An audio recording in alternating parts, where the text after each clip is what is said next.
আজি সেই রাত, এই রাত্রিবেলা ইমাম হুসেইন রাদিয়াল্লাহু আনহু ঘুমান নাই। 9 মুহররম রাত, অর্থাৎ 9 মুহররম দিন যে রাত আশুরা রজনীতে হযরত ইমাম হুসেইন ঘুমান নাই। জয়নুল আবিদিন রাদিয়াল্লাহু আনহু বলেন, একমাত্র রাসূল পরিবারের মধ্যে বেঁচে যাওয়া পুত্র সন্তান আমি। আব্বাজান এশার নামাজ পড়ে সবাইকে ডাকলেন। সবাইকে ডেকে আমাদের আব্বাজান হযরত ইমাম হুসেইন রাদিয়াল্লাহু আনহু মশাল বা বাতি বন্ধ করে দিলেন, অন্ধকার করে দিয়ে সাথীদেরকে বললেন, সাথীরারে তোমরা শুনে রাখো, ইয়াজিদ শুধু আমার মাথা চায়, ওরা শুধু আমাকে হত্যা করতে চায়। ওরা জানে আমি শহীদ হয়ে গেলে, হত্যা হয়ে গেলে তাদের মসজিদের রাস্তা ক্লিয়ার হয়ে পরিষ্কার হয়ে যাবে। ওরা কালকে আমাকে শহীদ করে দেবে। ও আমার সাথীরা তোমরা চলে যাও, আমি মশাল বন্ধ করে দিয়েছি। তোমরা রাতের আধারে মদিনার রাস্তা ধরো, যে যেমনি পারো। তোমরা রাত্রিবেলা অন্ধকারে পালিয়ে চলে যাও। আমি হুসেইন তোমাদের ইজাজত দিয়ে দিলাম, তোমরা চলে যেতে পারো, আমি তোমাদের অনুমতি দিয়ে গেলাম।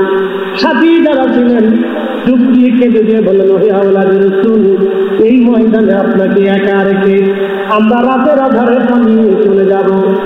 ময়দানে কারবালাতে আপনাকে একা ছেড়ে দিয়ে রাতের আধারে জীবন নিয়ে আমরা পালিয়ে চলে যাব। ওগো হুসেইন, আমরা জানি মানুষ আজ অথবা কাল মারা যাবে, কিন্তু শুনে রাখেন আহলে বাইতে রাসূল, আওলাদের রাসূল কিয়ামতের ময়দানে আল্লাহ রাসূলের সামনে কোটি কোটি উম্মত হাসরের ময়দানে দাঁড়ায় যাবে। সেই কোটি কোটি উম্মতের ভিড়ে আল্লাহ নবী আমাদেরকে ডাক দিবে, কারবালার ময়দানে আমার হুসেইনের পাশে যারা ছিল, তোমরা কেন আমার হুসেইনকে একা রেখে ময়দান থেকে পালিয়ে চলে আসছিল?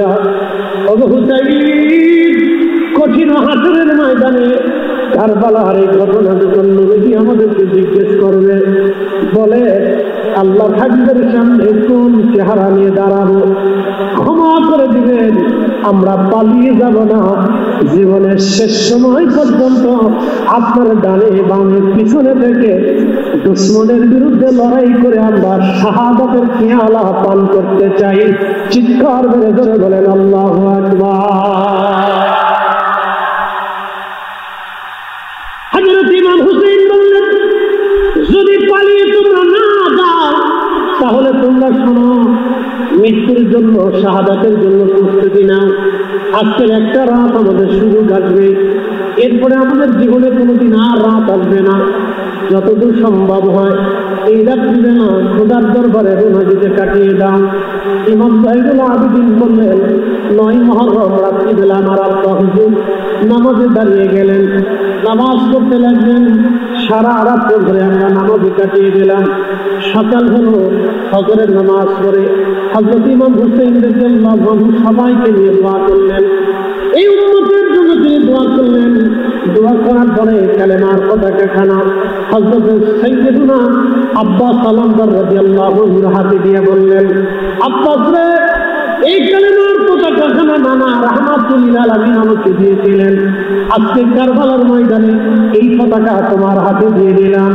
সাবধান আব্বাস আলমদার, জীবন দিবি কালেমার পতাকা জমিনের মধ্যে ভুলন্তিত হতে দিবি না।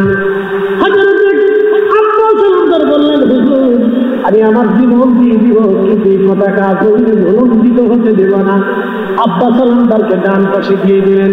উনি সেনা প্রধান ছিলেন, কালেমার পতাকা ওনার হাতে দিয়ে দিলেন। হযরত আহলে বাইতে রাসূল, আওলাদুর রাসূল ইমাম হুসেইন রাদিয়াল্লাহু আনহু উটের পিঠের উপরে সওয়ার হলেন। 22,000 অথবা কম বেশি সৈন্যদের সামনে দাঁড়িয়ে গেলেন। জিজ্ঞেস করলেন, হে সেনাবাহিনীর সদস্যরা, ইয়াজিদের সৈন্যরা, তোমরা বলো, তোমরা কি আমাকে চিনো না? আমি হযরত ইমাম হুসেইন, আমার বাবা শেরে খুদা আলী কাররামাল্লাহ, আমার মা সাইয়্যিদাতুন নিসা আহলিল জান্নাহ, আমার বড় ভাই ইমাম হাসান। তোমাদের মধ্যে যদি নানার কোন সাহাবী এসে থাকে, তাহলে নানার সাহাবী যদি কেউ থেকে থাকে তো জিজ্ঞাসা করো, আমার নানা কি বলেন? আল হাসান ওয়াল হুসাইন সাইয়্যিদা শাবাবি আহলিল জান্নাহ। আমার হাসান, আমার বড় ভাই হুসাইন, হাসান আমি হুসাইন, দুইজন জান্নাতের যুবকদের সর্দার, তোমাদের কি হাদিস জানা নাই? তোমরা কি জানো না আমার শরীরে রাহমাতুল আলামিনের রক্ত প্রবাহিত হয়? বলো আমি হুসাইন ছাড়া আমার রাসূলের বংশধর রক্ত দুনিয়াতে আর কে জীবিত আছে? বলো বলো, আমি কি তোমাদেরকে অন্যায়ভাবে কোনদিন একটা থাপ্পড় মেরেছি? নাকি তোমাদের সম্পদ আমি কেড়ে নিয়েছি? নাকি তোমাদের সাথে জুলুম করেছি? তোমরাই তো চিঠির পর চিঠি আমাকে এখানে নিয়ে আসছো। আজকে তোমরা অস্ত্র নিয়ে আমার সামনে তোমরা আমাকে হত্যা করার জন্য দাঁড়িয়ে আছো। আজকে 3 দিন হলো তোমরা আমার পানি বন্ধ করে দিয়েছো, ফোরাত নদীর পানি বন্ধ করে দিয়েছো। 3 দিন পর্যন্ত আমার বাচ্চারা পানির অভাবে তৃষ্ণায় কলিজা ফেটে যাচ্ছে, আমার খাবার দাবার বন্ধ হয়ে গেছে। অথচ এই ফোরাত নদী আল্লাহর নবীর কারণে ফোরাত নদী প্রবাহিত হয়েছে। সহিহ বুখারীর মধ্যে আছে পৃথিবীতে 4টি নদী আল্লাহর জান্নাত থেকে প্রবাহিত হয়েছে, তার মধ্যে অন্যতম 2টা নদী, একটা নদীর নাম ফোরাত নদী, আর একটা নদীর নাম নীল নদী। এই 2টা নদী খোদার জান্নাত থেকে প্রবাহিত হয়েছে। যেই নদীর কারণে ফোরাত নদী খোদার জান্নাত থেকে প্রবাহিত হলো, আজ তার দৌহিত্র সেই ফোরাতের পারে দাঁড়িয়ে পানির দিকে তাকিয়ে তৃষ্ণা বুকে নিয়ে, ক্ষুধার যন্ত্রণা নিয়ে, সন্তানদের তৃষ্ণা নিয়ে, আর্তনাদ নিয়ে তিনি পাহাড়ের মতো দাঁড়িয়ে আছেন। তারপরও মিথ্যার সামনে মাথা নত করে নাই।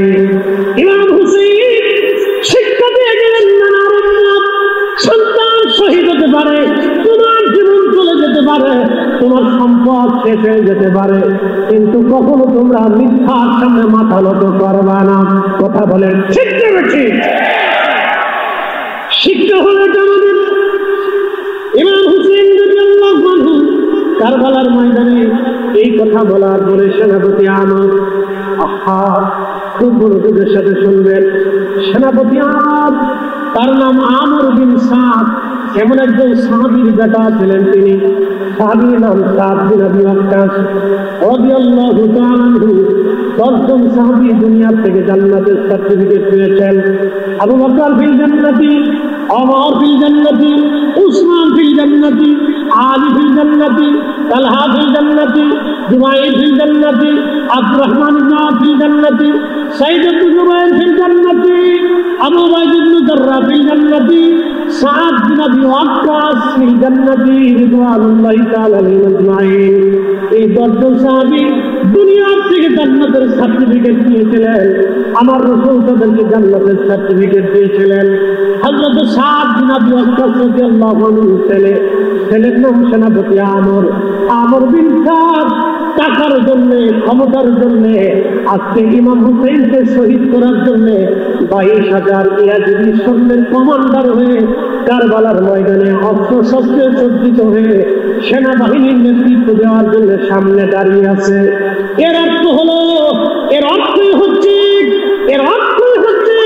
টাকার কাছে, ক্ষমতার কাছে এদেশের আলেম জানেন পীর মাশায়েখদের ঈমান নষ্ট হয়ে যেতে পারে। কথা বলে ঠিক না বেঠে? সেই জন্য ক্ষমতার কাছে, টাকার কাছে মানুষ বেঈমান হয়েছিল।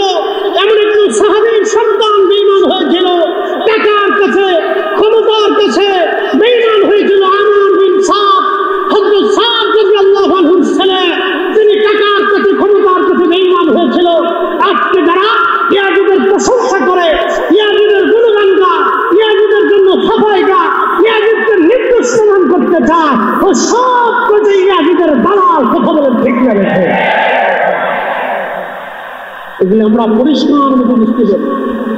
নতুন বুঝার কিছু নাই, শুধু ইতিহাস আপনাদেরকে স্মরণ করে দিচ্ছি। আপনারা জানেন ইতিহাস, তারপরে স্মরণ করে দেওয়াটা আমাদের চাইছে। সেনাপতি সাদ, আমর বিন সাদ একটা বর্ষা হাতে নিয়ে ইমাম হুসাইন রাদিয়াল্লাহু আনহুর দিকে বর্ষা নিক্ষেপ করলেন।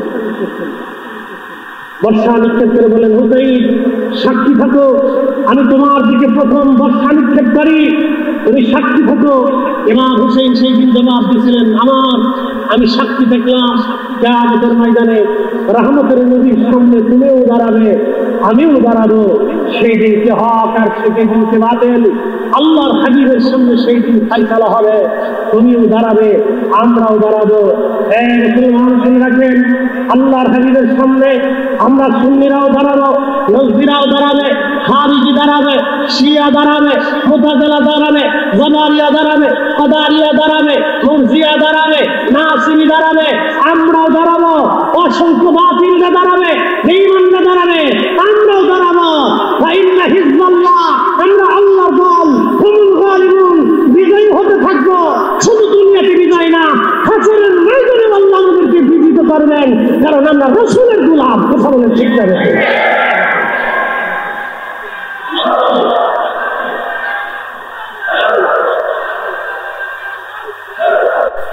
প্রিয় মুসলিম হাজিরিন, সময়ের সংকোচন করে মনোযোগের সাথে কথাগুলি শুনলেন।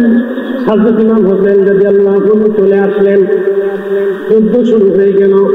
প্রচন্ড যুদ্ধে দীর্ঘ আলোচনা আমি সম্মানিত করব না। প্রচন্ড যুদ্ধে শহীদ হতে হতে একে একে নবী পরিবারের বহু সন্তান শহীদ হয়ে গেল। ইমাম হোসেন রাদিয়াল্লাহু আনহু মহব্বতে যারা দাঁড়িয়েছিলেন তারাও শহীদ হয়ে গেলেন। একে একে সব শহীদ হয়ে যাওয়ার পরে হযরত আলে বাইতে রাসূল ইমাম হোসেন রাদিয়াল্লাহু আনহু তিনি একা হয়ে গেলেন।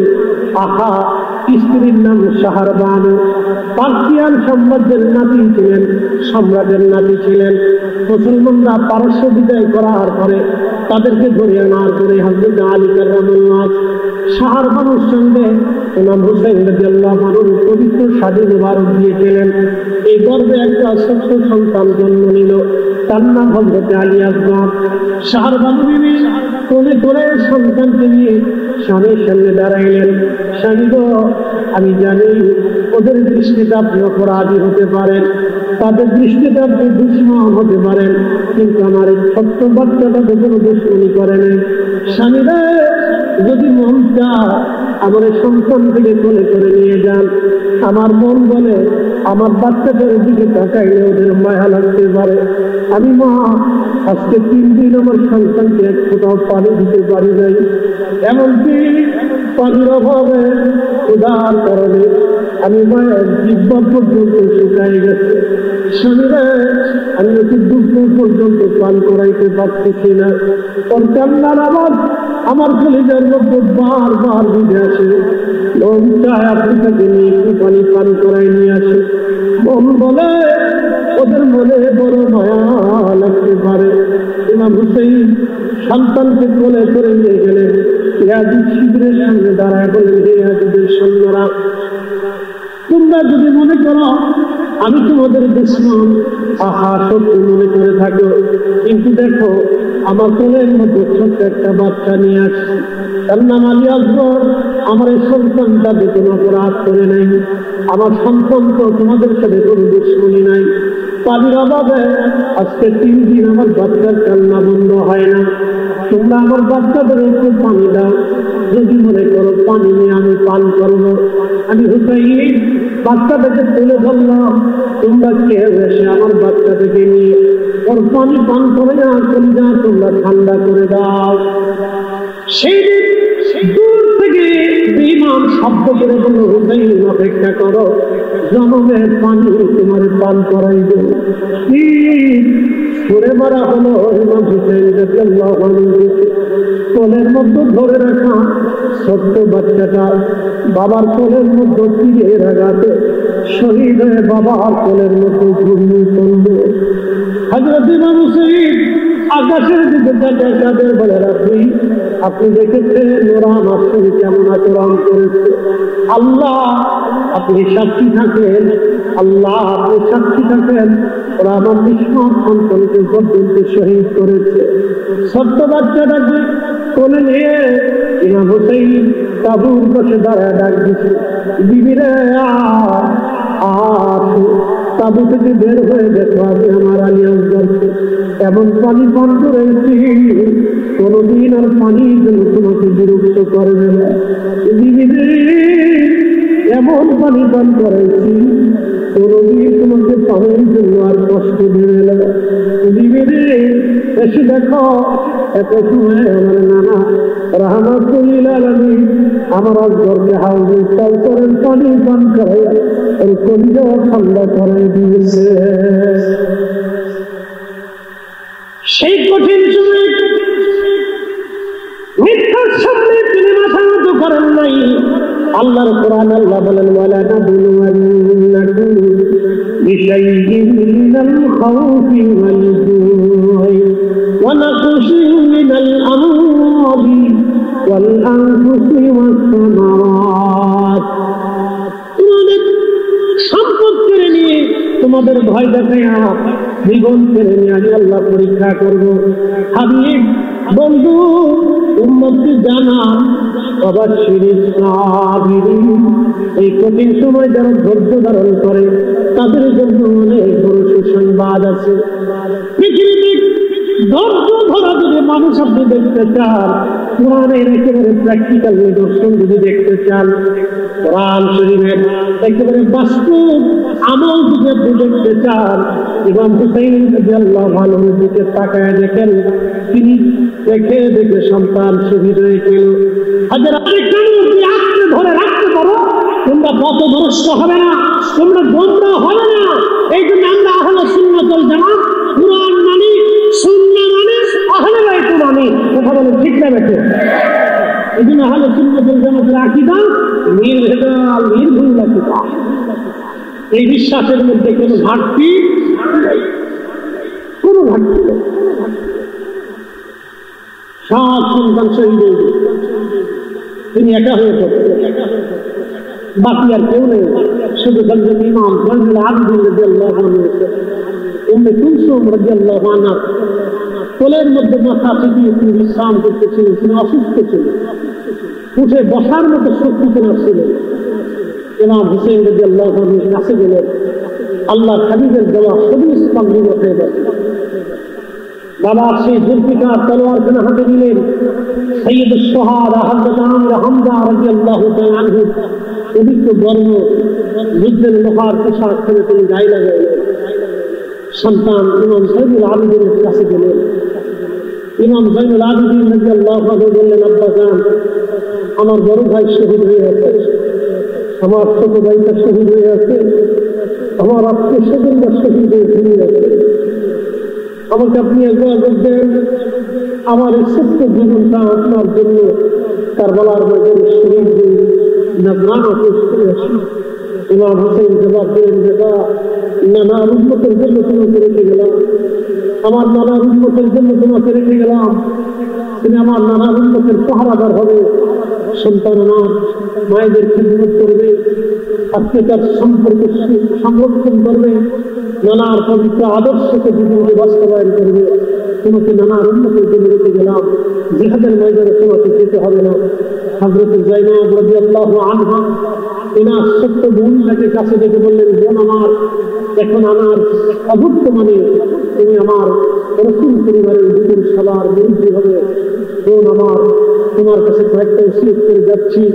এক নম্বর, আমার শাহাদাতের উপরে আমার জয়নুল আবেদিনকে নানা উম্মতের জন্য রেখে গেলাম, তুমি তাকে দেখে রাখবে, সন্তানের মতো আদর করবে। বোন আমার, আমার 2 নম্বর ওসিয়ত, আমার শাহাদাতের উপরে ওরা আমার দেহের সাথে আমার জিসমের সাথে অত্যাচার করবে, খুব নির্যাতন করবে, আমার দেহ কর্তৃত্ব করবে, খণ্ড বিখণ্ড করবে, ওরা অত্যাচার করবে, জুলুম করবে আমার দেহের সাথে। সাবধান, আমি আমার সাকিনাকে বড় আদর করি, আমার কন্যাটাকে আমি খুব ভালোবাসি, আমার সাকিনা আমাকে খুব আদর করে। আমার শাহাদাতের করে যাবে, ধৈর্য হারা হয়ে যাবে। আমার সন্তানটাকে তুমি আমার দেশের কাছে যাইতে দিবে না, ওকে আগ্রহ হওয়ার যোগ্য দিবে না। আর একটু তোমাকে করে যাচ্ছি, হে যায়েনব, শাহাদাতের পরে পৃথিবীর কোন রাজা বাদশার কাছে ফায়সালা করতে যাবে না, কোন রাজা বাদশার রাজ দরবারে যে আমাদের শাহাদাতের জন্য নালিশ পেশ করবে না। যদি কোনদিন তোমরা মদিনাতে ফেরত যেতে পারো, হে যায়নাব তোমাকে ওসিয়ত করে যাচ্ছি, মদিনায় কারো বাড়ি যাবে না, মদিনার কোন ব্যক্তির কাছে নালিশ যাবে না, আমার জয়দুলকে আমার নানার রওজার পাশে দাঁড়া করাই দিবি, আর 3 দিনের কষ্ট দুঃখ যাতনাগুলি আমার রহমাতুল আলামিন নানার রওজা মুবারকে পেশ করতে বলবি। পৃথিবীর কোন রাজা বাদশার কাছে ফায়সালা জানবি না, কারণ আমি হুসাইন এই ফায়সালা কিয়ামতের ময়দানে আল্লাহর দরবার থেকে আমি ফায়সালা চেয়ে নিব। দুনিয়ার কোন রাজা বাদশার কাছে আমার ফায়সালা হবে না। বোনকে ওসিয়ত করলেন, বিদায় নিলেন, যুদ্ধের ময়দানে চলে গেলেন। প্রচন্ড জিহাদ হলো, যুদ্ধ হলো, একটা না দুইটা না 179টি তীর ওনার শরীর থেকে ঝাঁঝরা করলো। 33টা বর্ষার আঘাত, তলোয়ারের আঘাত ওনার শরীর থেকে বিদ্ধ করলো। হযরত ইমাম হুসাইন রাদিয়াল্লাহু আনহু জমিনে পড়ে গেলেন, সীমার গলার মধ্যে সে কেটে ধরল। হযরত ইমাম হুসাইন কেটে দিলেন, সীমার আমি জানি তুমি সেই কালো জোড়া কাটা কুকুর। আমার নানা রাহমাতুল নবী 50 বছর আগে আমাকে বলেছিলেন, হুসাইন আমি স্বপ্ন দেখেছি তোমার রক্তের মধ্যে কালো জোড়া কাটা কুকুর মুখ লাগিয়েছে। নবীদের স্বপ্ন ওহী, নবীদের স্বপ্ন ওহী। আমি স্বপ্ন দেখেছি তোমার রক্তে কালো জোড়া কাটা একটা কুকুর মুখ লাগিয়েছে। হুসাইন তুমি কারবালায় শহীদ হয়ে যাবে। আমি জানি আমার নানা 50 বছর আগে এই স্বপ্নের কথা 40 বছর আগে আমাকে বলে দিয়ে গেছেন। ওহে সীমার তুমি আমাকে শহীদ করবে আমি জানি, কিন্তু আমাকে একটু সুযোগ দাও। আমি জীবনের শেষ সময় 2 রাকাত নামাজ পড়ে আমি আমার আল্লাহর সাথে একটু কথা বলে যেতে চাই। সেই দিন ইমাম হুসাইন নামাজ ছেড়ে দেন নাই। শাহাদাতের পূর্ব সময় তিনি নামাজ ধরে রেখেছেন। আজকে ওরা কারা? মারেফতের নাম দিয়ে যারা নামাজ ছেড়ে দিল। আজকে ওরা কারা? যারা নামাজ ইনকার করলো। আজকে ওরা কারা? যারা মারেফতের নাম দিয়ে পীর মুরিদের দোহাই দিয়ে কারা নামাজ থেকে মুসলমানদের সরাইতে চাইলো। এরাও ভণ্ডের দল, এরাও মিথ্যাবাদী, এরাও সজ্জাব। কথা বলেন ঠিক না বেঠিক? আহলে সুন্নাত ওয়াল জামাতের সাথে এদের কোনো সম্পর্ক নেই, কোনো সম্পর্ক নেই। শাহাদাতের পূর্ব সময় তিনি নামাজ শিখিয়ে দিয়ে দিতেন। শাহাদাতের পূর্ব সময় তিনি নামাজ শিখিয়ে দিয়ে দিতেন। অতএব কেউ যদি নামাজকে ইনকার করে, নামাজকে অস্বীকার করে, নামাজকে প্রতিষ্ঠিত করতে বাধা প্রয়োগ করে, বুঝতে হবে সে মিথ্যাবাদী, সে কায্যাব। তার সাথে মুসলমানদের কোনো সম্পর্ক নেই।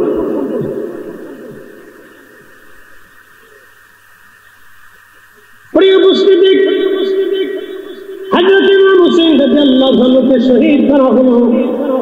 পবিত্র মাথা মোবারক আলাদা করা হলো, বর্ষার আগে ঝুলানো হলো, জেসেম মোবারক থেকে জুব্বা খুলে ফেলা হলো, যুদ্ধের পোশাক খুলে ফেলে দেওয়া হলো, ওনার বর্ম খুলে নিয়ে যাওয়া হলো, শরীর মোবারক থেকে কাপড় খোলা হলো, বস্ত্রহীন করে ওনার জেসেম মোবারক থেকে জুব্বা খুলে ফেলে দিয়ে তারা ওইভাবে খন্ড বিখণ্ডিত মাত্রাবিহীন পবিত্র জেসেম মোবারক কারবালা ধুলাবালির মধ্যে ফেলে রেখে একটা না দুইটা না 70টা ঘোড়া আমরা সিরিয়াল করলো। 70টা ঘোড়া, এই ঘোড়ার উপরে সবারি হয়ে 70 জন সওয়ারি ঘোড়ার উপর চড়ে হযরত ইমাম হুসাইন রাদিয়াল্লাহু আনহু দেহ মুবারকের উপরে ঘোড়া দাঁড়াইতেছিল। ঘোড়ার পায়ের আঘাতে হযরত ইমাম হুসাইন রাদিয়াল্লাহু আনহু পবিত্র দেহ মুবারক থেকে চামড়া গোশতগুলি ছিঁড়ে যাচ্ছিল। এই সময় মৃত্যুকারা সহ্য করতে না পেরে হযরত যায়নাব রাদিয়াল্লাহু আনহা তাঁবু থেকে দৌড়ায় চলে আসলেন। দৌড়ায় এসে ভাইজানের লাশের কাছে দাঁড়িয়ে গেলেন। কলিজার টুকরো ভাই ভাইয়ের লাশের কাছে দাঁড়িয়ে গেলেন। মদিনার দিকে তাকায় কাঁদতেছিলেন। ইমাম ইবনে কাসীর আল-বাদার মধ্যে লেখেন, ইয়া মুহাম্মাদা ইয়া মুহাম্মাদা বলে নবীকে ডাকতেছিলেন। ইয়া মুহাম্মাদা বলে নবীকে ডাকতেছিলেন, কাঁদতেছিলেন। ঠিক ওই সময় হযরত আব্দুল্লাহ ইবনে আব্বাস রাদিয়াল্লাহু আনহু বলতেছেন, আমি আসরের নামাজ পড়ে ফেরে কাবা শরীফের সঙ্গে হেলাম দিয়ে আমি বসেছিলাম, হঠাৎ আমার তন্দ্রা এসে গেল, ঘুম এসে গেল। ঘুমের মধ্যে দেখি রাহমাতুল আলামিন নবীজি মক্কাতুল মুকাররমার দিকে দৌড়ায় দৌড়ায় আসে। আল্লাহর হাবিবের হাত মুবারকের মধ্যে রক্ত দেখা যায়, নবীজির জুব্বা মুবারকের মধ্যে ধুলাবালি লেগে আছে, আল্লাহর হাবিবের চুল দাড়ি মুবারক এলোমেলো হয়ে আছে। নবীজি কাঁদতেছিলেন আর দৌড়াইতেছিলেন। আমি জিজ্ঞেস করলাম, ইয়া রাসূলুল্লাহ, আমি আব্দুল্লাহ জীবনে কোনোদিন আপনাকে এইভাবে কাঁদতে দেখি নাই, আপনার হাতে রক্ত দেখি নাই, গায়ে জুব্বা মুবারকে ধুলাবালি লাগা দেখি নাই, চুল দাড়ি মুবারক এলোমেলো দেখি নাই। কাঁদেন কেন? এই পরিস্থিতি আপনার কেন? মক্কার দিকে দৌড়ে কেন আসতেছেন ইয়া রাসূলুল্লাহ? আল্লাহর নবী ডাক দিলেন, ইবনে আব্বাস মক্কায় খবর দাও, আমার হুসাইন আর নাই, আমার হুসাইন কারবালার ময়দানে শহীদ হয়ে গেছে। আমি নবীজি আমার হুসাইনের শাহাদাতের সময় আমি তার পাশে ছিলাম, তার রক্তগুলি নিয়ে এবং তার শরীরের রক্তগুলি নিয়ে আমি নবীজি আল্লাহর আদালতে যাইতেছি। আমি আমার হুসাইনের শাহাদাতের সময় আমি তার পাশেই ছিলাম। একবার চিৎকার করে ধরে বলা যাবে, ইয়া রাসূলুল্লাহ।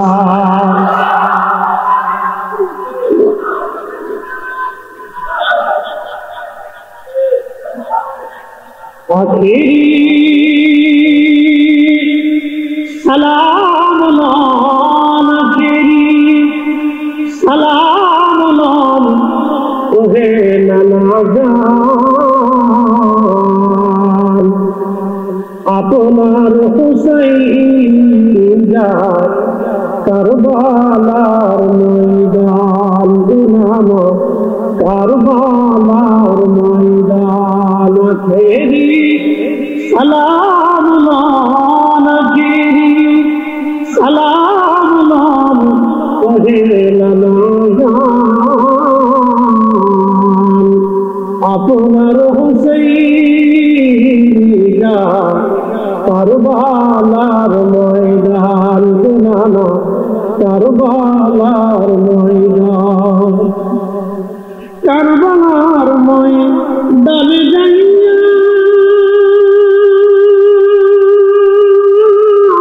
দিব গলা কাঁটাইয়ার মায়া, শিব ফিরে নানার মায়া, শিব ফিরে মদিনাম কাম। আপনার হুসাইন যায় কারবালার ময়দান, গোনানা কারবালার ময়দান। হযরত ইবনে আব্বাস রাদিয়াল্লাহু আনহু ঘুম থেকে জেগে গেলেন, কাঁদতে লাগলেন। মক্কার অলিগলি দিয়ে দৌড়ায় আর দেখে বলতেছে, শুনছো মক্কাবাসী, আমাদের হুসাইন আর নাই, আমাদের হুসাইন কারবালার শহীদ, আমাদের হুসাইন কারবালার ময়দানে শহীদ হয়েছে। মক্কাবাসী ডাক দিয়ে বলল, হে ইবনে আব্বাস, তুমি কি করে জানো ইমাম হুসাইন শহীদ? বলে, আমি হেরানে মাথা দেখে বলছি, হেলাম দিয়ে ঘুমানোর পরে দেখি আল্লাহ তুমি স্বপ্নে আসতেছে। মক্কার দিকে দৌড়ে দৌড়ে আসি, নবীজির হাত মুবারকের মধ্যে রক্ত দেখা যাচ্ছে। নবীজির দেশের মুবারকের জুব্বার সাথে ধুলাবালি লেগে আছে। আল্লাহর হাবিব আল্লাহর নবীজি পবিত্র দাড়ি এবং চুল মুবারক এলোমেলো হয়ে আছে। আমি জিজ্ঞেস করলাম, হুজুর আপনার হালত কেন, আপনি কাঁদেন কেন? নবী আমাকে শব্দ দিয়ে বললেন, আব্দুল্লাহ মক্কায় খবর দাও, আমাদের হুসাইন আর নাই, আমাদের হুসাইন কারবালার শহীদ। আমি আমার হুসাইনের শাহাদাতের সময় আমি তার পাশে ছিলাম। আমি তার রক্ত, সাথীদের রক্ত নিয়ে আল্লাহর দরবারে ফিরে যাচ্ছি। এর অর্থ হলো উম্মতের ইন্তেকালের সময় আশিকি শাহাদাতের সময় আশিকদের ইন্তেকালের সময় নবী আশিক উম্মতের ইন্তেকালের সময় নবী আসে। কি কথা কন না কেন? আসতে বলেন কেন? আসে না, আসে না, জোরে বলেন আসে কি আসে না? হযরত ইমাম হুসাইনের শাহাদাতের সময় আমার নবী পাশে ছিলেন। এর অর্থ হলো আশিকের ইন্তেকালের সময় রহমতের নবী আসে। আমরা সেই নবীর গোলাম, আমরা সেই নবীর গোলাম, আমরা রাসূলের গোলাম হয়ে কবরে যেতে চাই। হে রাসূল তোমায় ভালোবাসি,